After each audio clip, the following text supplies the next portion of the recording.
Standard biology textbooks often label plants as producers. It is a convenient term, but it accidentally implies that they generate energy out of thin air. That biological misconception falls apart the moment you apply the strict physical laws of the universe. Look at this document.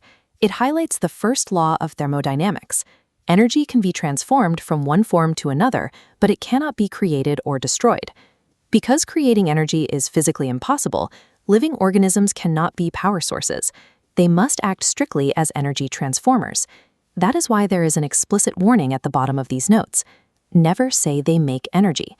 Autotrophs are not energy makers. The survival of an entire ecosystem relies not on organisms creating power, but on their ability to capture external energy and actively transform it into a usable biological format.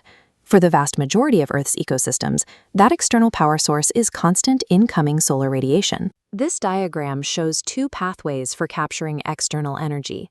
The shared objective is locking it into a single, stable output, a glucose molecule. The left side traces photosynthesis.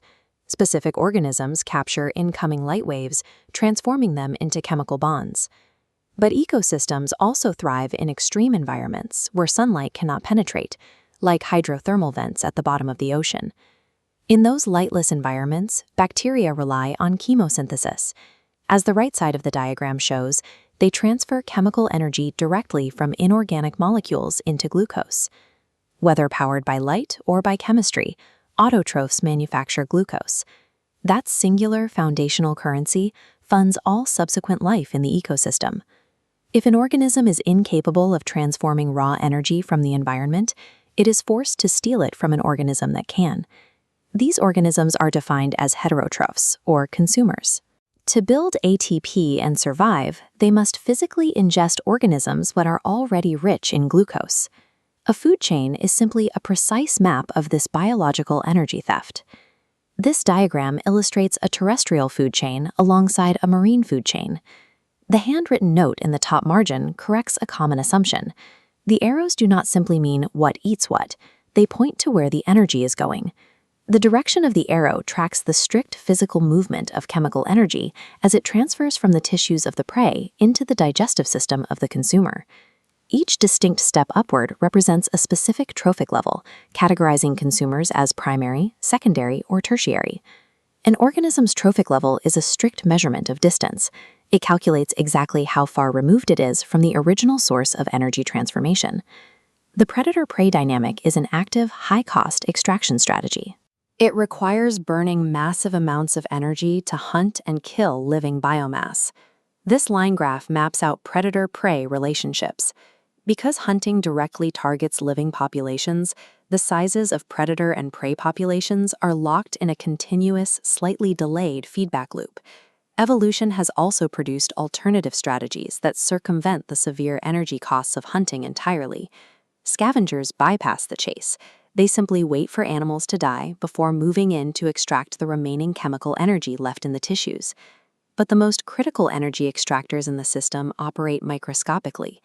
Decomposers, like bacteria and fungi, do not hunt or scavenge mechanically. They operate chemically, secreting specific enzymes to break down dead organic matter. This serves a dual ecological function. Decomposers extract the very last available traces of glucose for their own survival, while simultaneously rendering complex biological matter down into simple, inorganic compounds for the soil. Every feeding strategy in nature, from high-speed pursuits to microscopic decay, is a biological mechanism designed to maximize the extraction of finite chemical energy. If energy cannot be destroyed, you might expect a food chain to continue indefinitely, yet they almost always cap out at the quaternary consumer level. The biological hierarchy hits a hard physical limit. This introduces the second law of thermodynamics. Every transformation increases the universe's entropy. The notes translate this to biological reality. Energy conversions are never 100% efficient. When energy is transferred, there is always less available at the end than at the beginning.